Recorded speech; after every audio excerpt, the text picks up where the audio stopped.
अब आते हैं डेटा टाइप की बात करते हैं। तो डेटा टाइप एक तरह से क्या होता है हमारा, किसी भी, जैसे कि हम वेरिएबल जो डिक्लेयर कराते हैं तो उससे पहले डेटा टाइप लिखना है, ठीक है। जैसे इंट है, फ्लोट है, ये क्या होते हैं, डेटा टाइप्स होते हैं, ठीक। जो वेरिएबल के टाइप को डिफाइन करते हैं कि उस वेरिएबल में किस तरह का डेटा रखा जाएगा। अगर हम किसी और तरह का डेटा स्टोर करते हैं तो वो अलाउ नहीं करते, ठीक है। तो all variables use data type during declaration to restrict the type of data to be stored, कि किस तरह का डेटा स्टोर करेगा वो रिस्ट्रिक्शन उस पर लगा देता है, ठीक है। और हम ऐसा कर सकते हैं कि जब भी हम वेरिएबल डिक्लेयर करते हैं तो उससे पहले क्या होता है कि उसमें हम कर सकें, उसकी डेटा टाइप को डिक्लेयर करना जरूरी हो जाता है, ठीक है, कि किस तरह का डेटा। अब डेटा टाइप को हम अलग अलग कैटेगरी में डिवाइड कर सकते हैं। प्रिमिटिव, डराइव्ड, जिसको रेफरेंशियल या यूजर डिफाइन कर सकते हैं। देन सॉरी, डिफरेंशियल भी होता है और यूजर डिफाइन होता है। तो प्रिमिटिव क्या होता है, प्रिमिटिव में क्या होता है कि आपके जो डेटा टाइप्स होते हैं वो integer, character, Boolean, floating and double, ये सब आ जाते हैं, ठीक है। डराइव्ड में क्या होता है, functions, array, pointer and reference, ये सब आते हैं, ठीक। तो हम एक एक करके सबके बारे में पढ़ेंगे कैसे क्या होता है। देन यूजर डिफाइंड, तो यूजर डिफाइंड में क्या होता है, class, structure, union, enumeration, typedef, ये सब हम पढ़ते हैं, ठीक है। तो ये आपकी अलग अलग कैटेगरीज हैं, तीन कैटेगरीज में, primitive, derived and user defined, ठीक है। अब आते हैं basic data type. Basic means कि आपके जो डेटा टाइप्स होते हैं कि बेसिकली हम कौन सा यूज करते हैं। तो मोस्टली हम क्या बोलते हैं, ये हमारे बेसिक डेटा टाइप है, जिसको प्रिमिटिव कैटेगरी में भी हम इसको बोल सकते हैं कि ये प्रिमिटिव कैटेगरी में आते हैं, ये जिसको बेसिक डेटा टाइप बोलते हैं। The data type specify the size type, इसकी क्या होती है, साइज और टाइप डिफाइन करते हैं अलग अलग जो डेटा टाइप्स यहाँ पे दिख रहे हैं। तो कैरेक्टर की साइज 1 बाइट होती है, जिसकी रेंज -128 से लेकर के 127 तक होती है।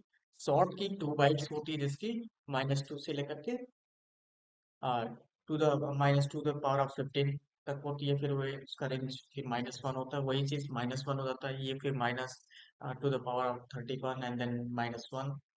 फिर लॉन्ग की साइज 8 बाइट होती है। अब देखिए इसमें क्या होता है कि कैर, शॉर्ट और इंट और लॉन्ग, चार जो होते हैं वो किस टाइप के होते हैं, होल नंबर्स स्टोर कर सकते हैं, char, short, int, long and long, ठीक। फ्लोट एंड डबल क्या होते हैं, फ्रैक्शन वैल्यू स्टोर करते हैं। बस डिफरेंस ये है कि फ्लोट छोटा कंटेनर है और डबल बड़ा कंटेनर है। इसमें फ्लोट में हम 6 जो डिजिट्स हैं वो डेसिमल पोर्शंस के बाहर हम रख सकते हैं, तो मतलब पॉइंट्स के बाद 6 डिजिट हम प्रिसीजन यूज कर सकते हैं, उससे ज्यादा नहीं कर सकते, 6 या 7 होते हैं। देन डबल में क्या होता है, 15 डेसिमल पॉइंट्स के बाद हम 15 डिजिट तक लिख सकते हैं, स्टोर कर सकते हैं, ठीक है। बुलियन में क्या होता है कि 1 बाइट साइज होती है और इसमें हम दो ही वैल्यू स्टोर कर सकते हैं, या तो ट्रू और फॉल्स, ठीक। इसका कोई रेंज नहीं होता क्योंकि ये दो ही वैल्यू स्टोर करता है, ठीक है। और इसकी साइज 1 बाइट होती है। अब आते हैं सबसे पहले न्यूमेरिक में। तो न्यूमेरिक में देखिए हमारा, इसमें अगर मुझे इंटीजर डिक्लेयर करना तो इंट पहले लिखना होगा, then num and then value, फिर फ्लोट, तो फ्लोट में float and then distance. Mostly क्या होता है, डिस्टेंस, प्राइसेस, ये सब क्या होते हैं, पॉइंट्स में होते हैं, तो इस तरह की वैल्यूज को लिए। अब यहाँ पे डिस्टेंस है तो डिस्टेंस आपका 55 या उससे ज्यादा नंबर रखना, तो सेम फ्लोट की तरह से उसमें वैल्यू स्टोर होती है, बस उसमें डिफरेंस ये है कि उसमें डेसिमल प्रोसेस ज्यादा होते हैं, ठीक। अगर ज्यादा रखने हैं तो यूज करेंगे, तो मोस्टली नॉर्मल क्या होता है कि आप फ्लोट यूज करते हैं, क्यों, क्योंकि उतने डेसिमल प्रोसीजर कोई यूज नहीं करता, ठीक है। तो नॉर्मल हम एवरेज में मोस्टली फ्लोट का यूज करते हैं, ठीक है। फ्लोट वर्सेस डबल में यही है, जो प्रिसीजन होते हैं 6 और 7 होते हैं फ्लोट में, और डबल में 15 होते हैं, ठीक है। तो ये डिफरेंस होता है, बाकी क्या होती है, और साइज में डिफरेंस है, इसकी 4 बाइट साइज है, इसकी 8 बाइट। अब आते हैं बुलियंस की बात करते हैं। तो बुलियंस में हम इस तरीके से डिफाइन कर सकते हैं, एक हम अलग वेरिएबल्स या डेटा टाइप्स का बनाते हैं, data dot C.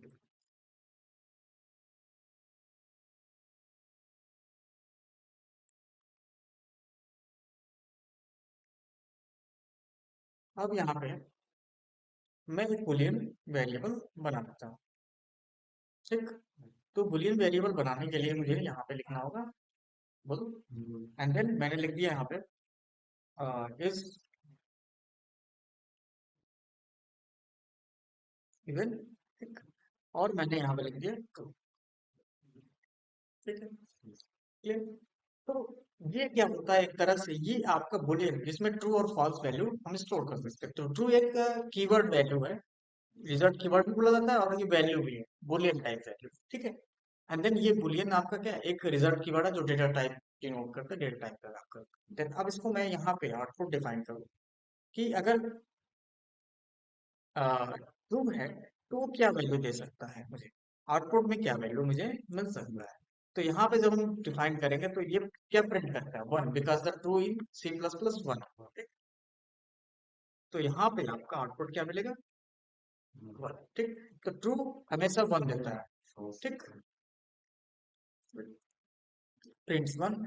And then अगर मैं सी आउट करूं इज इवन, और इज इवन में पहले से मैं चेंज कर दूं वैल्यू, इज इवन में मैंने लिख दिया इज इवन फॉल्स। तो पहले मैंने वैल्यू चेंज की, उसके बाद इज इवन को प्रिंट किया। तो इसके पहले मैं पहले इसमें इंटर लगा देता हूँ, वो लाइन चेंज हो जाए, क्योंकि एक लाइन में आएगा तो आपको आउटपुट समझ में नहीं आएगा। तो प्रिंट जीरो, तो ये जीरो प्रिंट करेगा लास्ट वाला। तो पहले वन एंड जीरो। तो अगर फॉल्स वैल्यू होगी तो जीरो प्रिंट होगा। और ये आइडेंटिफाई कर सकते हो, अगर जीरो प्रिंट हो रहा है इसका मतलब फॉल्स है, और वन प्रिंट कर रहा है इसका मतलब ट्रू है। तो वो वन और ट्रू एक तरह से क्या होता है, आपका ट्रू वन होता है और फॉल्स जीरो प्रिंट करता है, ठीक है, जीरो करता है। तो इस तरीके से हम ये डिफाइन कर सकते हैं। तो मोस्टली क्या होता है, जो बुलियंस वैल्यू होते हैं वो कंडीशन टेस्टिंग में यूज करते हैं। जब हम एफ एल्स यूज करेंगे, जब हम इफ एल्स पे आएंगे, तो इफ एल्स में क्या होता है मोस्टली कि अगर ट्रू होता है तो हमको ये आउटपुट देना है, कंडीशनल स्टेटमेंट लिखने के लिए। तो मोस्टली कंडीशनल टेस्टिंग में हम इसको यूज करते हैं, किसको, बुलियंस को। ये मोस्टली यूजर इनपुट नहीं इससे यूज करते, इस तरह के डेटा हम यूजर इनपुट नहीं देते। इसमें मोस्टली क्या होता है, कंडीशन टेस्ट यूज की जाती है, ठीक, कंडीशनल टेस्ट। ओके, अब आते हैं कैरेक्टर की बात करते हैं, क्लियर। अब मैंने एक कैरेक्टर डिफाइन किया, जैसे मैंने लिख दिया कैरेक्टर सी एच ई, ठीक। अब मैं इसको प्रिंट करूं तो मैंने यहाँ पे लिख दिया सी आउट, क्या, सी एच, ओके। अब मैं सी एच को प्रिंट करूं तो मुझे आउटपुट क्या मिलेगा, ए, ठीक है। तो मुझे आउटपुट ए मिलेगा। लेकिन अगर मैं यहाँ पे 65 लिखूं तब मुझे आउटपुट क्या मिलेगा, नंबर डाल दूंगा, ठीक। तब क्या मिलेगा, तब भी मुझे ए मिलेगा। क्यों, क्योंकि एक तरह से क्या होता है, ये उसका कोड है 65 का, 65 कोड है ए का। अगर मैं 66 लिखूं तो बी आएगा, 67 लिखूं तो सी आएगा। अगर मैं लिखता हूँ 97 तो 97 स्मॉल ए आता है, स्मॉल ए का कोड होता है, ठीक। तो इस चीज को बोलते क्या है, जो ये नंबर डाल रहे हैं, ये जो कोड डाल रहे हो, ये जीरो से लेकर के कहाँ तक होते हैं, जीरो से लेकर के 255 तक होते हैं, और इसको बोलते हैं ASCII value for character A to Z, ठीक।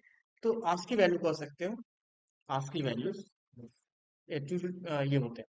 अब इस आस्की का मतलब क्या होता है, American standard code for information interchange, okay. तो ये इसका फुल फॉर्म होता है आस्की का, क्लियर। तो जीरो से लेकर 255 तक कैरेक्टर कोड होते हैं। अब उसके बीच में जो भी हम कैरेक्टर कोड डालेंगे तो वो प्रिंट होगा, क्लियर। तो ये आपका डिफाइन होता है कि उसके भी चार्ट्स होते हैं, आज की वैल्यूज के भी चार्ट्स होते हैं कि किसके क्या है, इसको आपको डिफाइन करना होता है। तो जैसे मैंने यहाँ पे 97 लिखा तो ए, स्मॉल ए प्रिंट हो रहा है, ठीक। लेकिन मैंने यहाँ पे लिख दिया सी एच प्लस प्लस, ठीक। या सी एच में मैंने एक और चीज ऐड करी, मैंने लिखा C H plus true add कर दिया, सी एच में ट्रू ऐड करके सी एच में असाइन कर लिया। तो इसका मतलब क्या है, वो दो कैरेक्टर आगे बढ़ करके वो प्रिंट करेगा, तो क्या वैल्यू आएगी, सी। सी का मतलब पहले ए था, 97 इज ए, और टू करेंगे तो क्या होगा, वो 99 आ जाएगा, 99 का मतलब 8 एंड 99 सी, ठीक है। तो वो सी प्रिंट होगा आपका। तो ये क्या होता है, इसमें हम इंक्रीज कर सकते हैं बाय न्यूमेरिक वैल्यू। ठीक। तो इस तरीके से हम कैरेक्टर्स को मैनिपुलेट कर सकते हैं। ठीक। नंबर डाल करके, तो ये एक तरह से क्या होता है, इंटीजर ही वैल्यू है लेकिन वो आउटपुट कैरेक्टर में हमेशा देता है। ठीक है, क्लियर। तो इस तरीके से हम डिफाइन कर सकते हैं। अब मान लो मुझे क्या करना है, अब मुझे कोई भी अगर इनपुट कर रहा है कि मुझे चेक करना है कि कोई वैल्यू इसमें कैपिटल है या स्मॉल है, तो कैसे चेक करेंगे, कैसे डिफाइन करेंगे। तो उसको चेक कर सकते हैं कि हम चेक करेंगे अगर 97 से लेकर के वो 122 तक आपका रेंज में आता है तो उसका मतलब वो स्मॉल लेटर है। ठीक। तो ये रेंज हम आप अब आगे समझेंगे कैसे ये कंडीशंस देना होता है, जिसको कंडीशनल स्टेटमेंट हम समझेंगे, डिफाइन करेंगे कैपिटल और स्मॉल। ठीक। नेक्स्ट। तो इस तरीके से अगर 65 लिख रहा हूँ तो ये आउटपुट देगा, ये 66 लिखूंगा तो बी वाला क्या आउटपुट देगा, बी। और 66 67 सी। ठीक है। और यहाँ पे जी लिखेंगे तो ये जी आपको आउटपुट आएगा। ठीक है। तो आपकी कैरेक्टर पे हम कैरेक्टर कोड भी यहाँ पे लिख सकते हैं। ठीक है। ये आपका ASCII चार्ट है, 0 से लेकर के 255 तक। ठीक है। तो ये आपका ये डिफाइन किया गया है।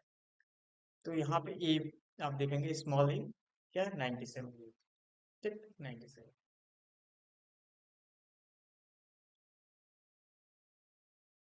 0 से स्टार्ट, तो 127।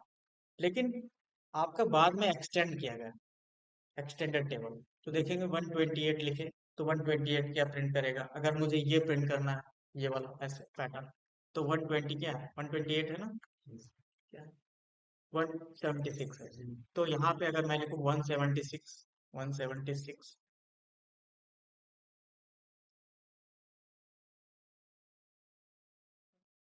पैटर्न आ गया 176। तो इस तरह के पैटर्न हम यहाँ पे यूज कर सकते हैं, जैसे 178 है तो 178 यहाँ पे डाल सकते हैं। ठीक है। तो उसके अकॉर्डिंग वो पैटर्न आ जाएगा।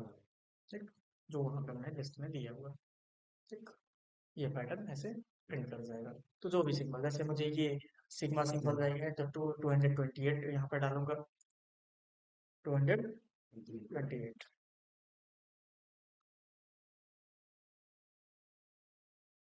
ये सिग्मा आ जाएगा। ठीक। तो इस चार्ट के अकॉर्डिंग हम काम कर सकते हैं। ठीक। इस तरह की।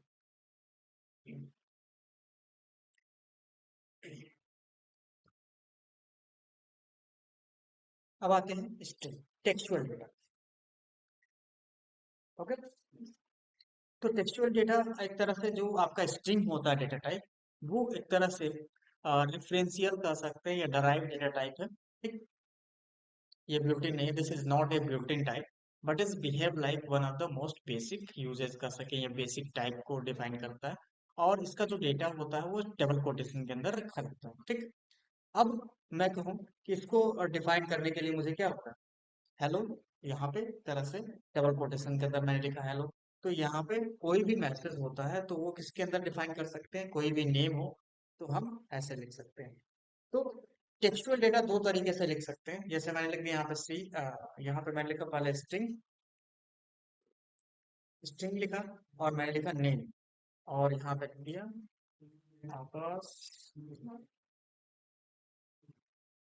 फिर और मुझे नेम को प्रिंट करना हो तो मैंने यहाँ पे लिख दिया name, और यहाँ पे रन करते हैं तो मुझे नेम प्रिंट करके वहां पे मिल जाएगा, आकाश कुमार।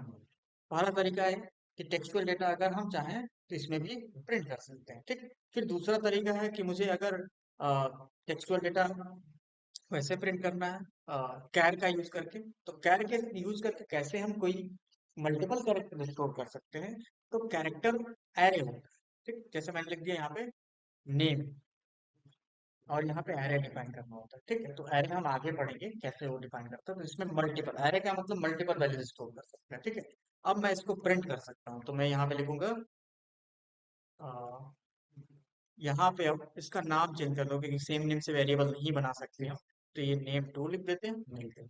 अब यहाँ पे इसको प्रिंट करेंगे तो ये भी क्या होगा, ये आपका नेम प्रिंट कर सकते हैं। ठीक। सेम है। तो हम दो तरीके से क्या कर सकते हैं, टेक्सचुअल डेटा रख सकते हैं। एक कैर, अगर सिंपल सिंपल वाला जो रेगुलर कैर होगा वो एक ही कैरेक्टर स्टोर होता है, लेकिन अगर मैं इसको एरे टाइप का डिफाइन करूँ तो ये हो जाता है कि मल्टीपल कैरेक्टर स्टोर कर सकता है डबल कोटेशन के अंदर, ठीक है।